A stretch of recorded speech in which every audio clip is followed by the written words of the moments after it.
This is Arunava Chaudhuri and you are on my YouTube channel Arunfoot. The Super Cup 2025 kicked off on Saturday, October 25th. Yes, we finally have some action at national level within Indian football. And it kicked off with matches in Group A featuring the two Kolkata Giants, Mohun Bagan Super Giant, as well as East Bengal FC, besides former ISL champions Chennaiyin FC, as well as multiple-time I-League champions Dempo Sports Club.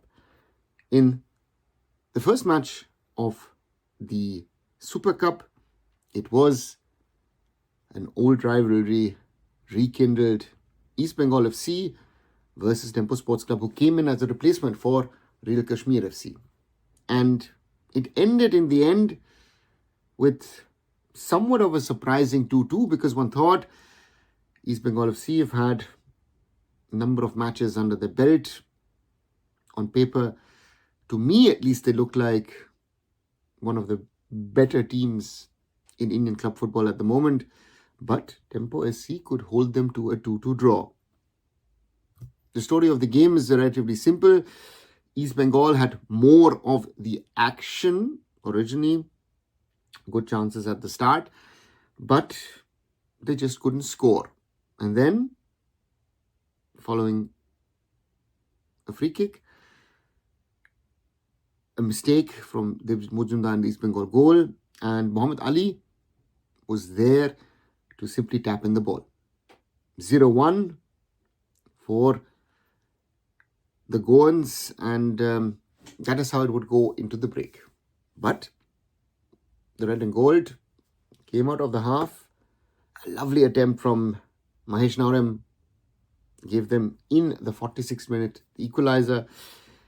And then in the 57th minute, one of the goals most probably of the tournament already in the first game, Miguel Ferreira from the side somehow gets the angle right, gets the ball in. 2-1 for East Bengal.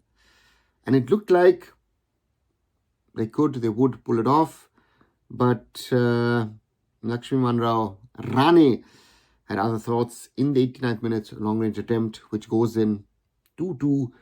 Yes, Dempo did get a sending off in the end, but it was a big surprise that the former I-League champions were able to hold the ISL side. And that puts a lot of pressure on East Bengal in the group, because if they want to get into the semi-finals and top the group, they will now have to most probably win their two other games against Chennai and then against the giants of the ISL and arch rivals Mohun Bagan. And it puts a lot of pressure on Oscar Bruzon and his men, because a few days ago they lost the final of the IFA Shield to Mohun Bagan in penalties. And there have been problems. Sandeep Nandi no longer is there as a goalkeeping coach. And yes, the pressure is not only building on Oscar Bruzon, but it will be interesting to see if Oscar Bruzon is going to be there in the next match against Chennaiyin FC on the bench of East Bengal FC, because there's a lot of pressure building on that. In the second game, the first game was played at the GMC Athletics Stadium in Bambolim. The second game between Mohun Bagan Super Giant and Chennaiyin FC was played at the Jawaharlal Nehru Stadium in difficult circumstances, quite heavy unseasonal rain in Goa happening at the moment. And for the ISL League Shield and ISL Cup winners, there was one man who was the difference between the two sides, and that was Jamie McLaren. Chances at both ends, the better ones for the Mariners against an all-Indian Chennaiyin FC coached by Clifford Miranda, who showed that there's potential in that Indian squad, but goals are the difference. And Jamie McLaren just proved why he's worth that much to Mohun Bagan Super Giant. A first half goal in the 38th minute, a very good setup by Liston Colasso for McLaren to score, and then a second opportunistic one in the second half. That was it for the Mariners, who take advantage into the second round matches.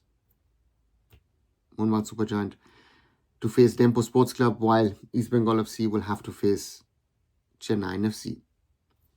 What do you guys think about these two matches? What do you guys think in general? Anything I should have spoken about?